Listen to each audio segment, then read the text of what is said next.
There was no real end of war after Japan's invasion of Manchuria. Japanese armies continued to operate, expanding Japan's control of northern China by 1937. In 1937, a larger war erupted with millions of troops and millions of deaths, primarily civilians. Japan formed the China Garrison Army to operate outside the borders of Manchuria. This army first occupied the eastern half of the Chera province by mid-1935. The China Garrison Army was then moved south into the neutral zone formed by the Tangu Truce. When the two Chinese newspaper owners were assassinated for being pro-Japanese, the China Garrison Army demanded that China withdraw from Hebei province or face an invasion.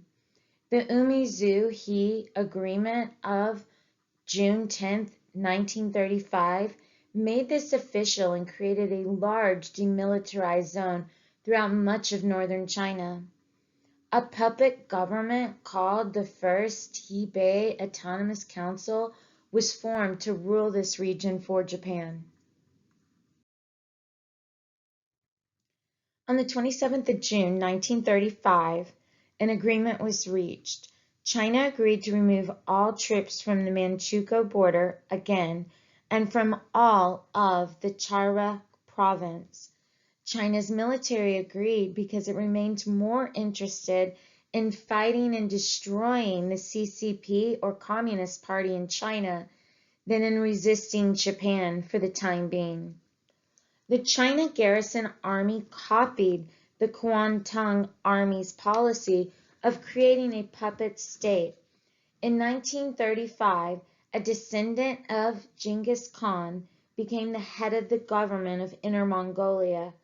Fighting soon erupted between pro-China and pro-Japan factions.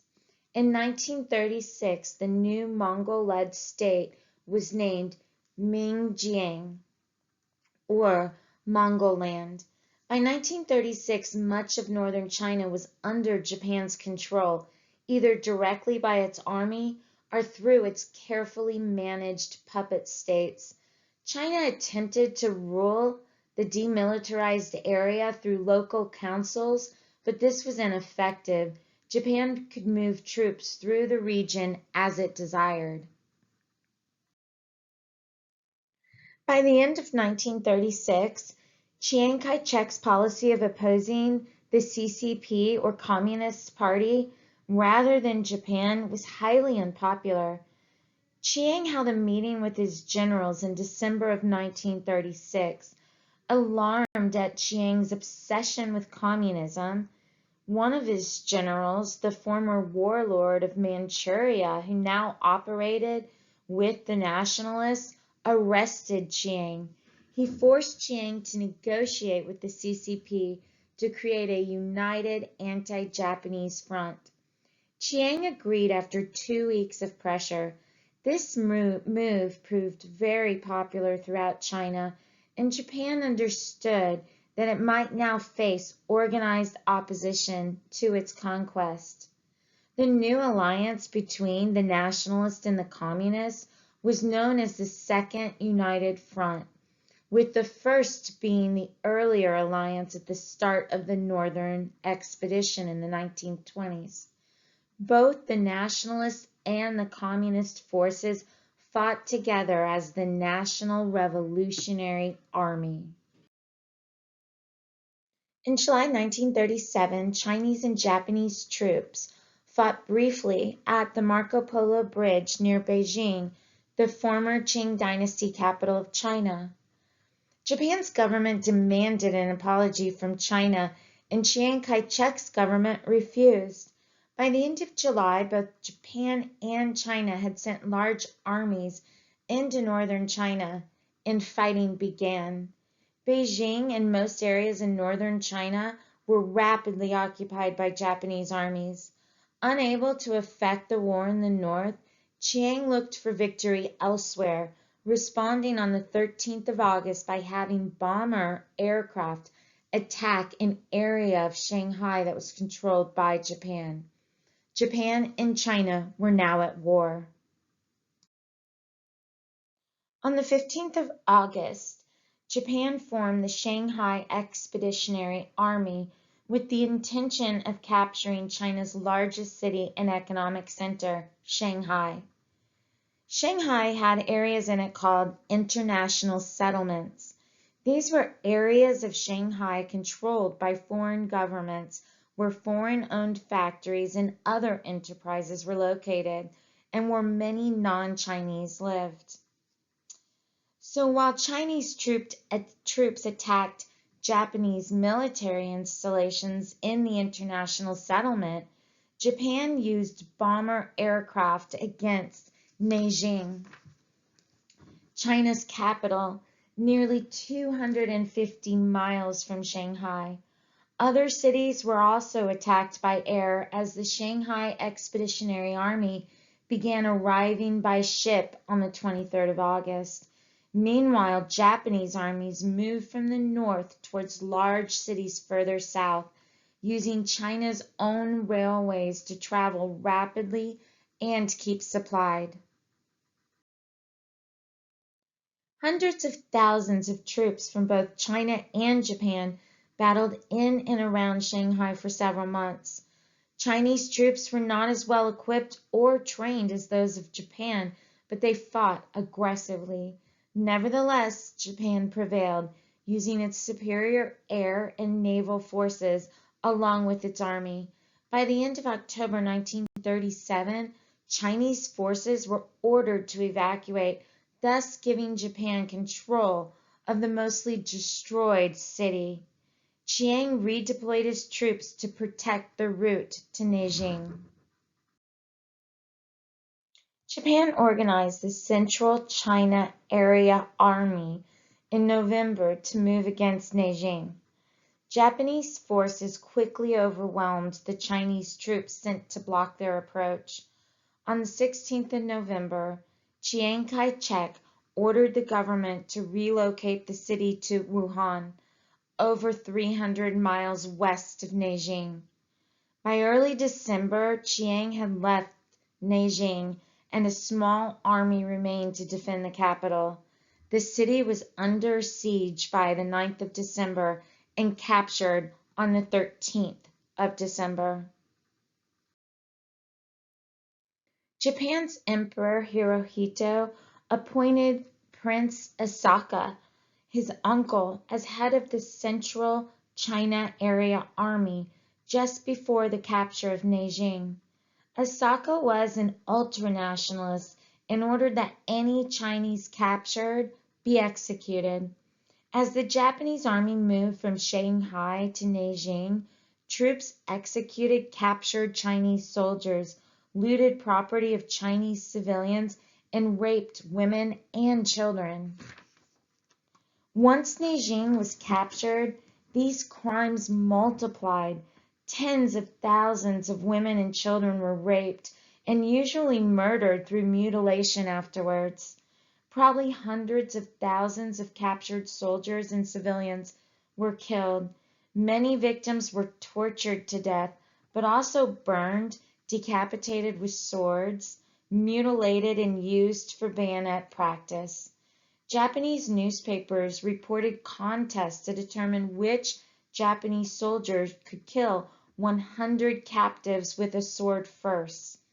Historians continue to debate the numbers of people killed during the Nanjing massacre, but 300,000 is one possible figure. Many formerly indifferent foreigners were outraged at actions by Japanese soldiers, helping turn world public opinion against them. Japan continued its conquest of China after the fall of Nanjing. Armies invaded southern and central areas of China. The main aim was to take control of railways, cities, and ports. It was hoped that by severing supply lines, China's armies would collapse and Japan would achieve complete victory. In October 1938, the temporary capital of Wuhan was captured, and most ports and railways along the coast came under Japan's control. By mid-1939, Japan had conquered most of eastern China, where the bulk of its population and industries were located. Yet a final victory was still elusive. China's military was increasingly supplied by the Soviet Union, and China changed its military strategies to fight superior Japanese armies. China's government established itself at Chongqing in the far west. Japan attempted to bomb the new capital into submission by aircraft, but this failed. Instead, Japan decided to concentrate on cutting supply lines to Chongqing, leading to conflicts with the US by 1940. Japan was not prepared for a long-term war. The First Sino Japanese War, the Russo-Japanese War, actions in the First World War, and the invasion of Manchuria were wars that were largely over in a few months, if not weeks. While Japan had certainly expanded rapidly against China from 1931 to 1937, this was accomplished mostly through threats and limited military action. Entering the Second Sino-Japanese War, the Japanese military initially believed that the war would be largely over within 3 months. Many leading generals and admirals believed that the war with China was too great a drain on resources, and that meant that anti-Soviet defenses were being critically weakened. To them, the Soviet Union was the greater threat as it bordered the industrial powerhouse of Manchukuo. Others believed that the Soviet Union was not that great of a threat, and that subjugation of China should be Japan's focus. Millions of Japanese troops were deployed to China, absorbing many of those unemployed during the Great Depression. The military's war needs began to dictate economic and domestic policies. Mass employment and shortage of consumer goods led to inflation, and this led to the government instituting price controls. By the outbreak of the Second Sino-Japanese War, Japan's military controlled the government, and soon political parties would be banned. Global responses to Japan's invasion of China were limited in many ways. Most countries had no intention of becoming involved in a war in China. Their primary concern was economic, and this was directly related to their regional colonies.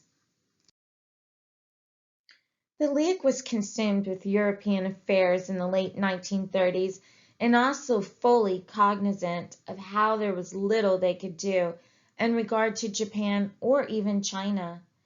This was also helped by anti-communist leanings in all member states except the Soviet Union, which had joined the League of Nations in 1934. The governments of the League nations may have disliked Japan's actions, but they were fully aware of Japan's anti-communist stance and hoped that Japan would pressure the Soviet Union in Asia. The Soviets may have appreciated Japan being mired in China, as it would reduce pressure against their border. Most League nations also saw China as a large, chaotic, corrupt nation that had only a nominal control of its territory. It was not a nation any other country would be willing to fight another to maintain. China did appeal to the League on the 13th of September 1937. The League referred the matter to the states that had signed the Nine-Power Treaty in Washington in 1922, since that treaty covered Pacific Ocean security matters. The Nine-Power Treaty Conference met in Belgium in November and released a declaration that Japan and China should suspend hostilities and work with other countries to resolve the situation. Of course they did not. The League simply remained uninvolved, uninterested, and severely weakened as a result of the Abyssinian crisis. The Soviet Union was largely pleased by Japan's invasion of China. Japan's pre-war pressure on Chiang Kai-shek's government ended Chiang's persecution of the CCP in late 1936. This opened the way for the Soviet Union to supply China's now unified government with tanks, aircraft, ammunition, and artillery. By late 1938, these allowed China to fight more effectively against Japanese armies. The Soviets were relieved that Japan's soldiers and industries were spending their energy and wealth against China. This essentially meant that they had little fear of a Japanese attack on their extremely long border with Manchukuo. The Soviets also took advantage of Japan's involvement in China, which also helped serve Chiang's forces. In mid-1938, Japanese forces moved rapidly to capture Wuhan, China's temporary capital after the fall of Nanjing. The Soviets caused Japan to temporarily suspend its attack on Wuhan by provoking a conflict at Lake Khasan on the Soviet Union's border with Manchukuo. Fewer than 1,000 soldiers were killed in total, but the Soviets clearly won, deploying at least 22,000 troops against less than 10,000 for Japan. Japan agreed to give the territory to the Soviet Union and to resume the attack on Wuhan. While Japan was able to capture Wuhan, the delay created by the conflict at Lake Khasan allowed the Soviets to ship large quantities of weapons to China's armies. These weapons allowed China's army to slow the Japanese invasion, allowing an orderly evacuation of civilians, faculty, and factories, and the army itself. In May 1939, as Japan began moving west and deeper into China, the Soviet Union again moved to distract Japan and to enrich itself in the process. In May 1939, Soviet and Japanese forces battled at Nomonhan, Mongolia. Mongolia was a puppet state managed by the Soviet Union and allowed the Soviets to deploy their troops along their border with Japanese-controlled China. In September, 20,000 Japanese soldiers were killed, largely by Soviet tank forces, causing Japan to offer the Soviets a section of Chinese territory in return for ending the fight. The Soviets accepted. The Soviet Union would continue to supply China's government with weapons, even when Chiang turned against the Communist Party in China while still in midst of war with Japan. Over $173 million were loaned to China's government, and large quantities of military supplies were provided until Germany invaded the Soviet Union in June of 1941. At that point, shipments essentially ended as the Soviet Union fought for its very existence. The primary policy of the USA was to preserve its open door policy in the region, which would allow it to continue to sell its products in China. The US government wanted to demonstrate its displeasure with Japanese aggression, but not to the point where Japan would prevent US exports from reaching Asian markets. The USA also did not want Japan to move against its major regional colony, the Philippines. To this end, the US government's initial response was to prohibit the shipment of weapons or war supplies to either China or Japan in September 1937.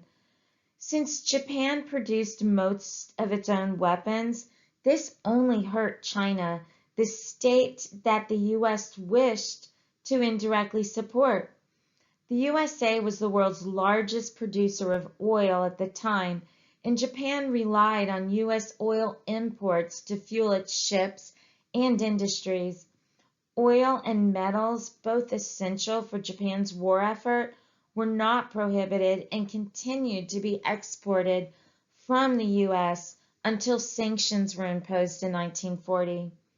A small U.S. Navy ship was sunk by Japanese aircraft in December 1937 as Japan moved against Nanjing. This issue was quickly resolved when Japan stated that it was an accident and paid the USA for damages. Reports regarding the Nanjing massacre widely circulated in the U.S. and around the world, perhaps helping the U.S. government become slightly more involved in the conflict. In February 1938, the U.S. lent China $25 million and then remained relatively uninvolved in the conflict until 1940, when Japan began to move against territories outside of China.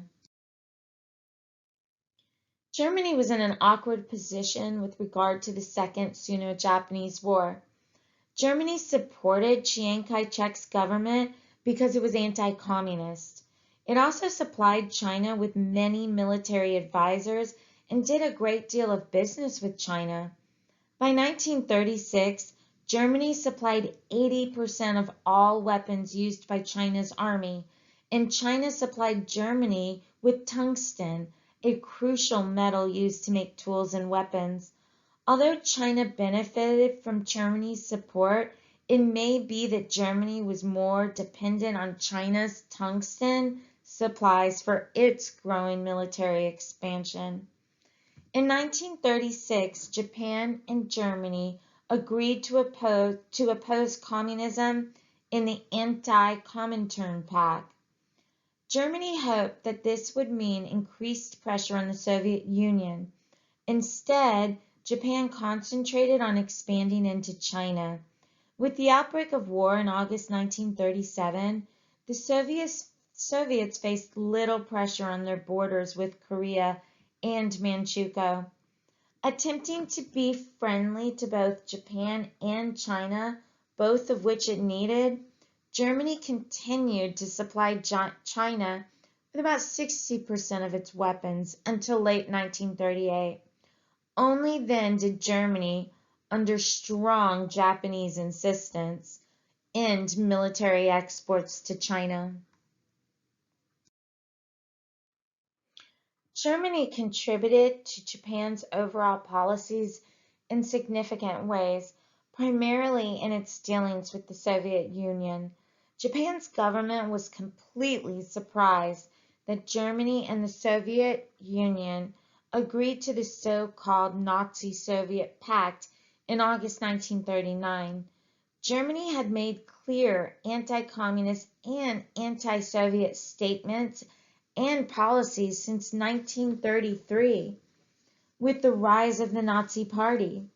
The new non-aggression pact promised that neither Germany nor the Soviet Union would interfere with the plans and policies of the other. Yet Germany also agreed to supply the Soviets with weapons. The Soviets also agreed to provide Germany with raw materials and other products. This clearly violated the pact and greatly alarmed Japan. Japan desired an aggressive anti-Soviet government near the Soviet Union in Europe so that the Soviets would be less likely to attack Japanese-held territories in the East. As a result of Germany's agreement with the Soviet Union, the Japanese government collapsed and was replaced by one that worked to build better relations with the Soviets and strengthen its relationship with Germany and Italy. In September 1940, the Triple Pact created a formal alliance among Germany, Italy, and Japan. Germany's conquering of France and the Netherlands by mid-1940 created opportunities to expand into French Indochina, which it promptly did. In April 1941, Japan and the Soviet Union signed a neutrality agreement promising that neither would engage in war on the other. This helped contribute to Japan's policy of expanding its empire into French Indochina and the Dutch East Indies, and moving against the USA. It did not have to fear a Soviet attack. Chiang's nationalist government adopted a new strategy after Wuhan was captured, and the government had moved to Chongqing in the far west. This was to simply keep Japanese forces tied down as much as possible so that they committed more and more of their scarce resources to the war. It was hoped that eventually Japan would simply leave, being totally exhausted and unable to achieve an overall victory. Guerrilla fighters were a key part of this strategy, with up to 1 million operating in Japanese-controlled territory.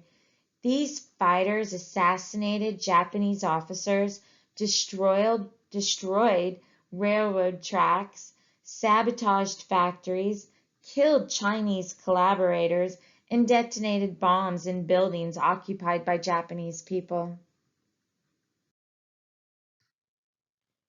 While the guerrilla war continued, along with occasional regular army battles, Chiang Kai-shek worked to consolidate his power. He executed former warlords who had previously had some independence and named himself presidents of various clubs and organizations based in Chongqing. While millions of Chinese had been made refugees and millions of others killed as a result of war, Chiang remained in Chongqing and made little effort to alleviate their suffering or assist in any way. Chiang and his government were widely known as corrupt. Officials demanded payments in order to even cooperate with the military. International financial aid in China often never made it to the military, but instead was given by Chiang to his supporters. The CCP, or Communist Party, used his complacency and corruption to depict the nationalists as not particularly interested in China's people or in their security and wealth.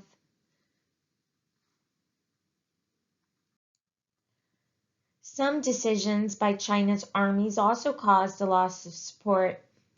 In an effort to end a June 1938 advance by Japan's armies, Chiang ordered the destruction of dikes that kept the Yellow River from flooding a large part of China. This caused 70,000 square miles to flood and kill almost 1 million Chinese people. As Chinese troops retreated, anything useful to the approaching Japanese armies was destroyed.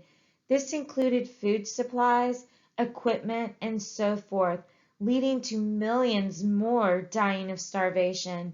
These actions and others by their own government destroyed any popularity the regime may have formerly held.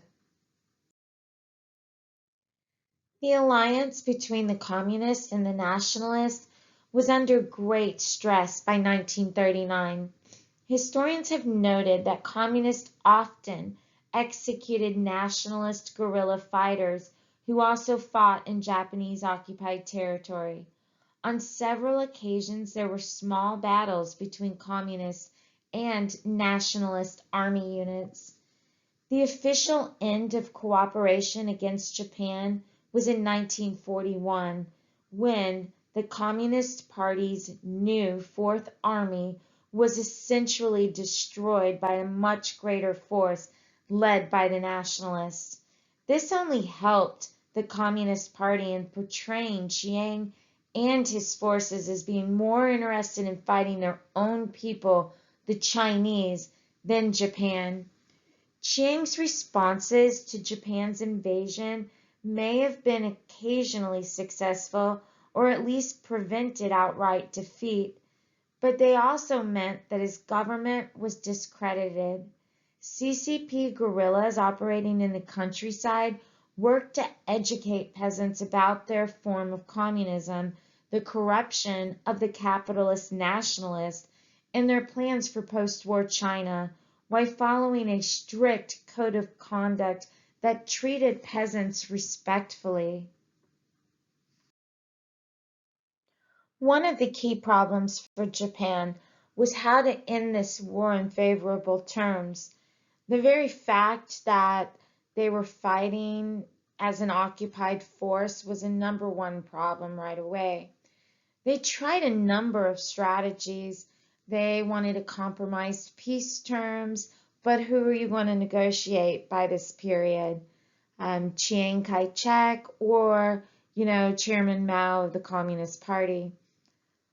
They also tried a decisive military victory, but all the Chinese military had to do was move further inward in China. And then they also tried setting up an alternative Chinese regime that would agree to terms. But none of these strategies will work, and Japan becomes bogged down in a war they just can't possibly ever win.